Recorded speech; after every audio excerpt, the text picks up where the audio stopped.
Swiftwater is a very dynamic environment. There is a high level of risk there. We have 3 main rivers across the North Shore: the Capilano, Lynn Creek, and the Seymour.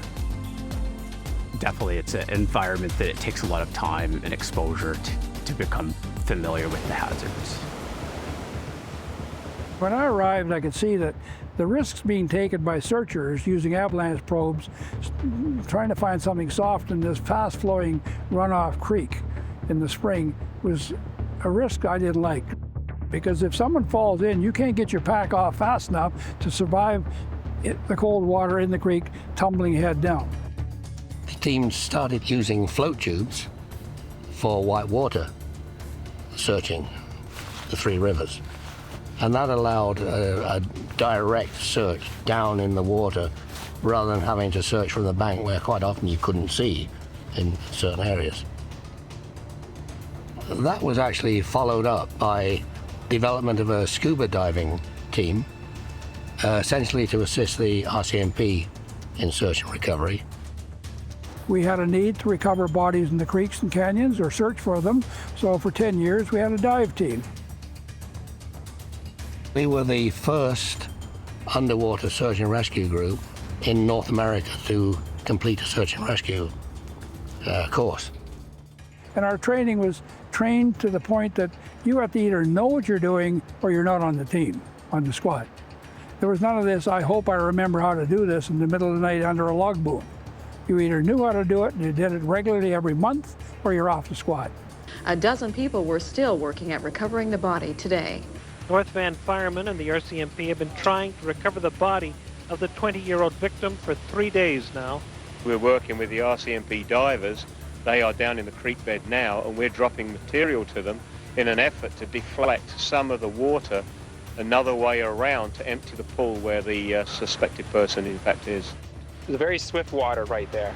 We'll just knock some of the water over to the other half of the creek and take out some of the turbulence where the body is stuck down in a hole in the rocks.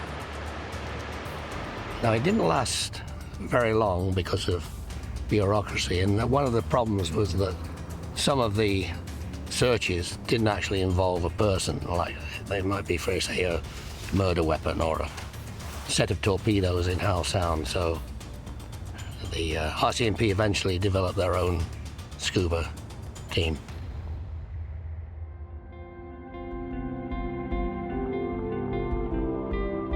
We had a death in the eastern in BC, Swiftwater, a search and rescue member.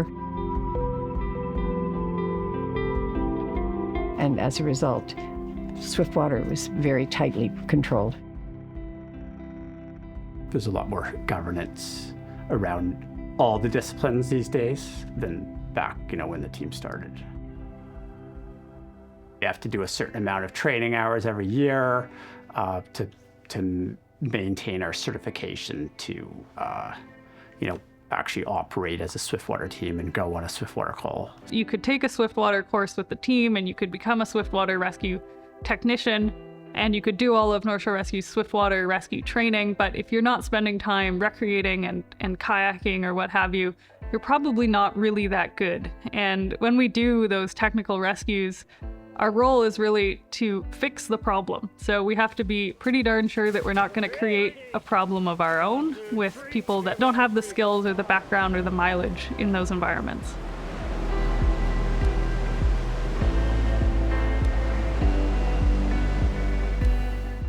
North Shore 8-5, this is command on Seymour.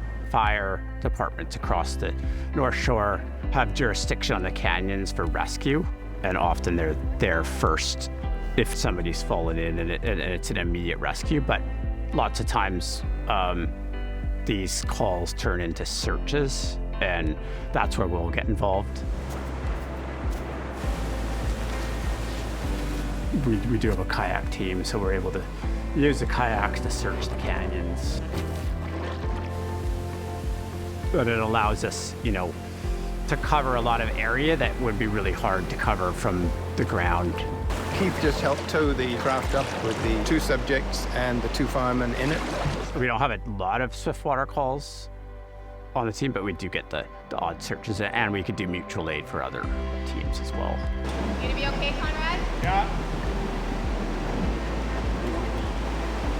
Fire have now completed the task, and so we'll leave. And so we came to support them, and we seem to be able to help to some degree. Anybody going in close proximity to the river, which is called the worm zone, is anywhere somebody could potentially fall in, or the hot zone, which would be actually in the water. We have to have specialized equipment. We do risk assessments to make sure that we kind of know what we're getting into and understand, the hazards involved, and have plans and backup plans if something goes wrong. And that's really what it's about, is protecting ourselves and the team that we're with, and making sure that we all get to go home at the end of the day.